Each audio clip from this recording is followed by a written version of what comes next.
Hello there, Ramirez here, Tidewater Renaissance Fighting Arts. And today I have something special.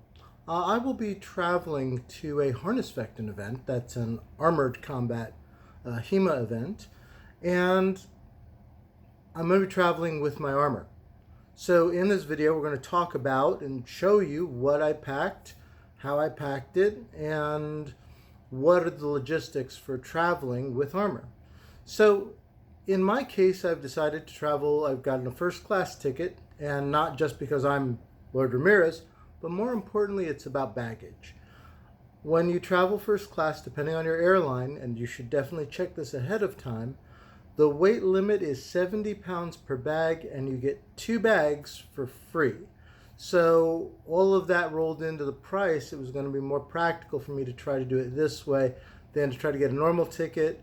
The weight limit on bags, if you travel economy, is 50 pounds, and they're going to charge you for each bag. If you're over that 50-pound limit, there's going to be other fees and things attached, and it was just something I didn't want to have to deal with. So I opted for that first-class ticket, and I am bringing my armor. Normally I would bring my titanium brig, which would lighten a lot of this.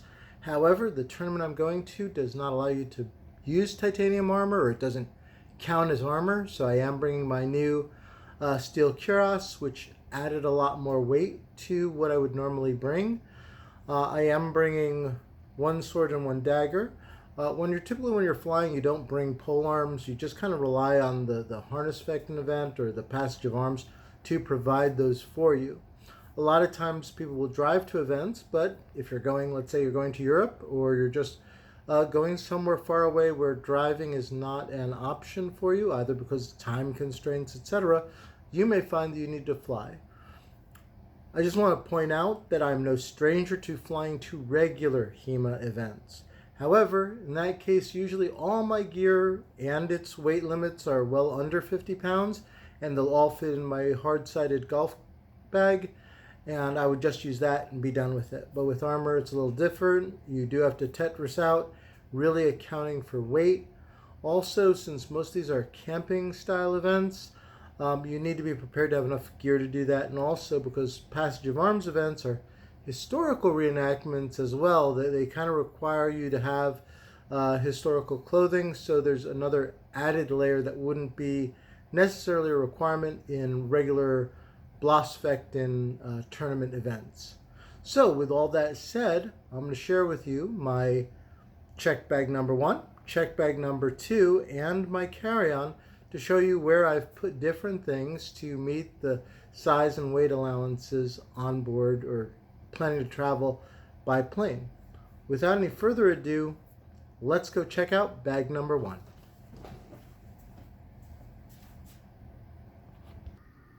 Okay, we're at bag number 1. It's a fairly large bag. This is just for some wine that I will put in later. This is my arming coat. And then here is a tripod. I do want to film some things. And we now get into it. This is the front part of my cuirass. The back part is in another bag. That was due to size constraints. My helmet is actually here. You can see I have my standard. I have some boots that I'm going to be wearing. I have my dagger for Harnischfechten, as well as a dress rondel for when I'm not actually in armor, but just going around the event. Eventually, I will also put my toiletries in this bag, and it will be, once again, roughly about, I would say about 60 pounds, which would not work with the regular flight limitations of 50 pounds.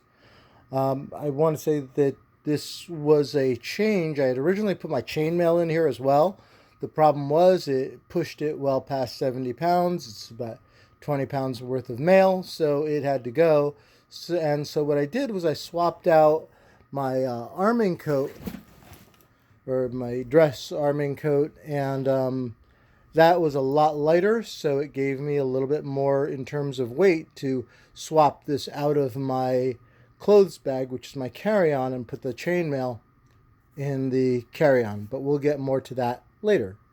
For now, on to bag 2. On to check bag 2. So this is my hard golf case. You'll see there's a lot of space. I could put more stuff in here. The catch isn't space, the catch is weight. So this is all my soft kit for my armor, my gambeson, undershirt, my hose, my cup, well, all that kind of good stuff is in this little bag here. You can see the end of my sword. This is from Darkwood Armory, so it does have that stabbing point as part of the handle, and it travels down. This is the back part of my cuirass. Underneath there, you can kind of see I have my legs, my greaves, and my the plates. Oh, my spalders are in there, and then finally my tassets for my cuirass. Once again, fairly heavyweight. So the total on this bag is just over 60 pounds currently, so I don't want to really risk it by putting a whole lot more in here. You will notice that there are some important things still missing for Harnischfechten, and we'll get to those when we get to the next bag. And last but certainly not least is my clothes. So I have some socks and also some brays and hose, all that kind of good stuff in there. On the other side, I have some linen shirts and some modern underwear. And then in the main compartment, I have most of my clothes, but these are actually my sabatons. And then I have my gauntlets. And deep down in there with the belt here, that's the chainmail. So that's my voiders, and that is my chainmail skirt. As I said, originally I was going to put these in a different bag, but they can pass through TSA. There's nothing here that's a weapon, so I can actually put this in my carry-on. So we'll go back and we'll have a little chat about some of the other stuff. It's kind of good to know about flying with armor and gear. Alright, so hopefully we've gotten a look, and I hope this is kind of straight. It does look that way. Some of the stuff about traveling with armor over the air, being in that first class ticket, giving me that overweight baggage limit of 70 pounds, which means everything should travel through. Sometimes, obviously, traveling through TSA with armor is just a light conversation because it's like, yes, this is going to be heavy. Yes, that is armor, but there's nothing there that you can't travel with. The main thing is make sure nothing that's a weapon. So you don't put a dagger, even a Harnischfechten dagger with no edge on it. You don't want to really raise a lot of suspicion. You certainly don't want to have to find at the airport after you've checked your bags that you can't fly with something. So it is important. Some armor things, I was originally going to swap my helmet for what I was going to put in my carry-on. However, the helmet versus the mail was actually heavier.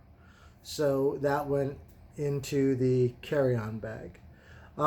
My bag, because primarily clothing, can squish down, so that meant that even if the bag looked a little bit big, if someone says, hey, can you put that in the little measurement to see if it'll fit, it will. Another helpful hint, if your carry-on is particularly heavy and you don't really want to lug it around everywhere, when you get to your gate, see if they will gate check it to destination, which means basically they'll put a little tag on it and you're getting a third checked bag for free. A lot of places will do this because with everyone else's roller bags, etc., there may not be enough room on the aircraft for all of them, and as a perk, they'll be like, they will ship it and you'll just pick it up in baggage claim along with your other bags. So that's a helpful hint I've used when traveling with several large bags. Some people will actually go to the airport in their historical gear. I do have a friend, who I won't name here, but I know he flies first class or whatever class he flies in, but he's actually dressed up in his medieval clothes. And he goes through TSA like that, and then he arrives because he literally just does not have any other space for any more stuff. I might consider that, but I think this time around I'm going to try to go in normal civilian clothes. Maybe I'll wear my hat through security, but that's about as much as I plan to do with that. But I hope you found this helpful. If you do have additional questions, please feel free to leave them in the comments. I always try to answer everything that I get as far as questions in my videos. And once again, I'm Ramirez with Tidewater Renaissance Fighting Arts. I help run our Harnischfechten program, and I will see you in the next video.